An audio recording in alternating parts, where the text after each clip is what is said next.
L'addiction au téléphone portable, et en particulier chez les ados. Putain, mais quel enfer.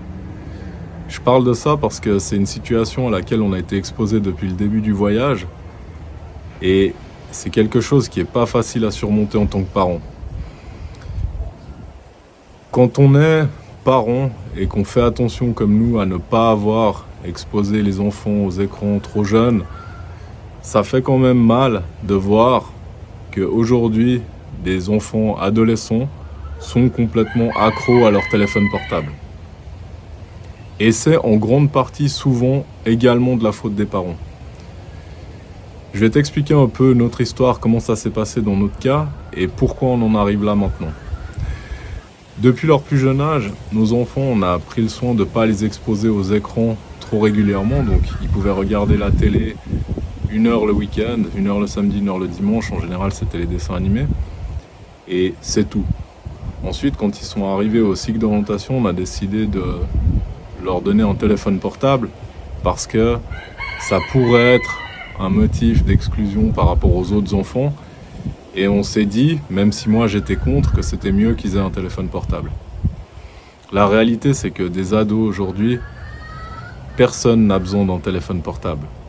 À part quelqu'un qui travaille avec son téléphone portable, qui fait des choses réellement utiles avec, personne n'a réellement besoin d'un téléphone portable. La plupart des gens utilisent ça comme une excuse. J'ai un téléphone parce que je fais plein de choses importantes dessus, mais la réalité, c'est que la majorité des gens ne font rien de productif sur leur téléphone. Ils consomment du contenu, ils n'en créent pas, et c'est tout ce que font la plupart des gens.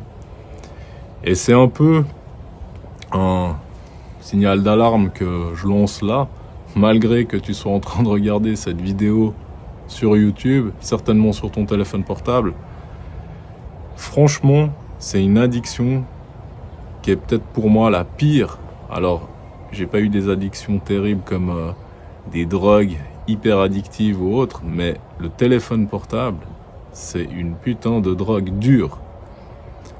Quand je vois qu'on est en voyage, qu'on propose des choses intéressantes à faire à nos enfants, que ça se passe en général bien, on voit qu'ils sont quand même absorbés par ces téléphones portables.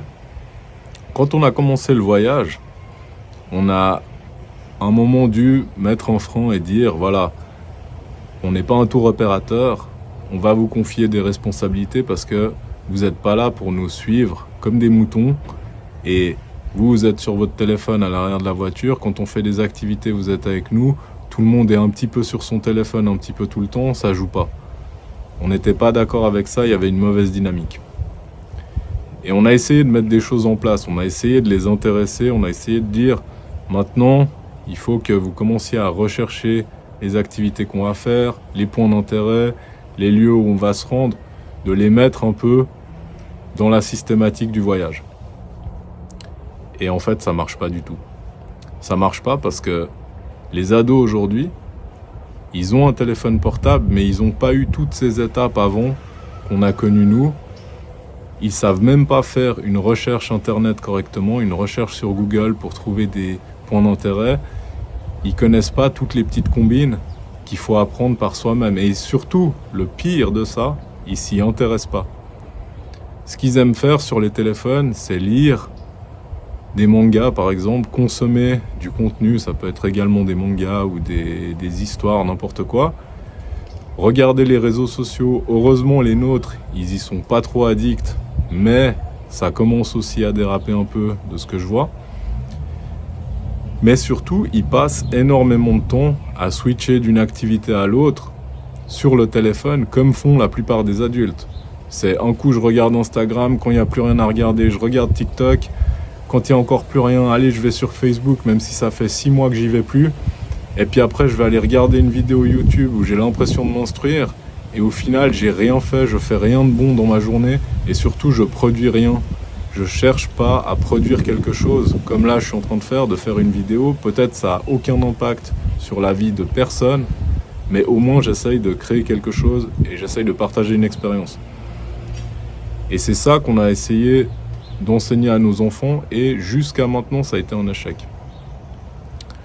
Et maintenant je vais expliquer comment est-ce qu'on a fait pour se sortir de ce mauvais pas.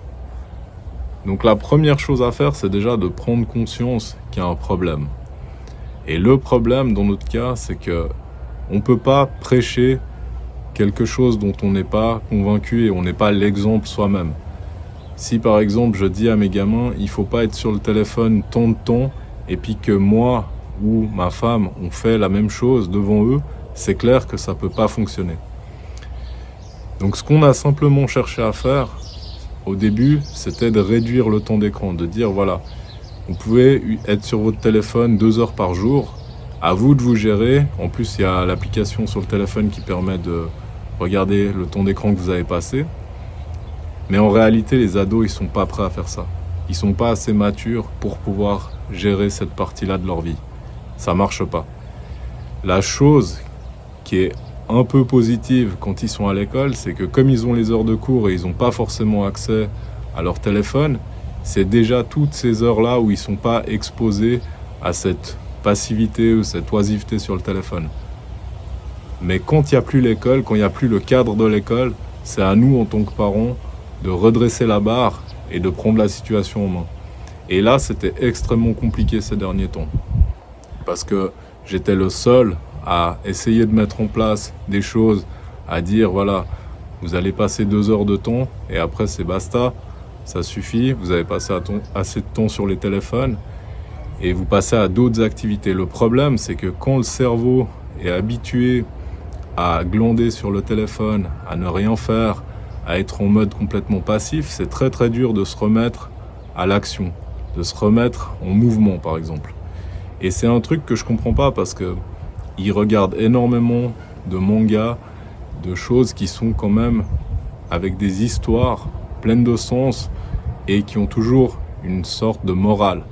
Et je me souviens quand moi je regardais les mangas à l'époque, quand j'étais plus jeune, c'était toujours quelque chose qui m'a motivé à faire des choses dans la vie. Je pense par exemple, il y a combien de générations comme moi qui ont été motivées par Dragon Ball Z, qui ont regardé ça et qui après ont eu envie de s'entraîner, de faire des choses dans la vraie vie. Et c'est pareil avec tous les films d'action, Rocky, Rambo, tous ces films-là, on avait envie d'être comme ces héros-là. Mais aujourd'hui, les jeunes, c'est plus comme ça. Ils peuvent se contenter de consommer du contenu et ça leur suffit. Ils n'ont pas envie d'aller vivre ces choses-là en vrai. Rester dans le monde virtuel, ça leur suffit quelque part. Et c'est ça que je trouve vraiment tragique.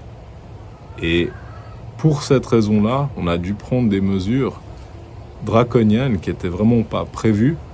Mais on en est arrivé ces dernières semaines et c'est aussi pour cette raison que je postais moins ou que j'étais pas forcément présent moi-même sur les réseaux, parce que on a essayé de faire une sorte de redémarrage à zéro. On a repris les choses en main. Aujourd'hui, plus personne n'a accès à son téléphone pendant la journée. On se lève le matin, c'est pas la première chose qu'on fait. Ça, c'est une très très mauvaise habitude. Quand on se lève le matin, consulter en tout premier son téléphone, à mon avis, c'est la pire chose pour foirer sa journée. Donc ce qu'on a fait maintenant, c'est que la dynamique a complètement changé. Le matin, jusqu'au soir, personne n'a accès à son téléphone à part pour faire des photos ou si vraiment on doit faire un appel parce qu'on n'est pas au même endroit et puis que c'est comme ça, c'est prévu. Sinon, pas d'accès au téléphone. Et le soir, quand on arrive, ils ont un moment, 1 heure, pour checker leur téléphone, répondre à leurs messages et faire tout ce qu'ils ont à faire dans un laps de temps condensé. C'est une situation un peu extrême, une résolution drastique qu'on a dû prendre, mais au final, ça va porter ses fruits par la suite parce qu'on va pouvoir redonner une certaine flexibilité une fois qu'on a fait ce redémarrage à zéro. Donc tout ça pour t'expliquer au final que le gros problème principal, c'est pas forcément le temps que tu passes sur ton écran, c'est toutes les fois où tu sors ton téléphone machinalement pour regarder les nouveautés qu'il y a mais qui ont en fait aucun sens, alors que tu pourrais regarder tout ça en une fois le soir en prenant 1 heure de temps et t'occuper de tout ce que tu as à faire sur ton téléphone.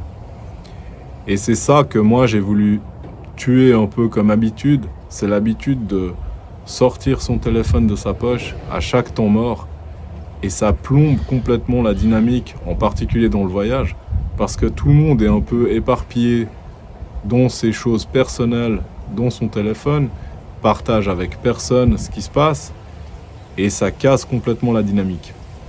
Donc voilà, je te laisse noter dans les commentaires si tu as aussi remarqué cette situation avec tes ados, si c'était une situation problématique, si toi-même tu as aussi des problèmes d'addiction au téléphone portable mais que tu n'arrives pas à y faire face parce que soit c'est trop dur, soit tu sais pas par où commencer.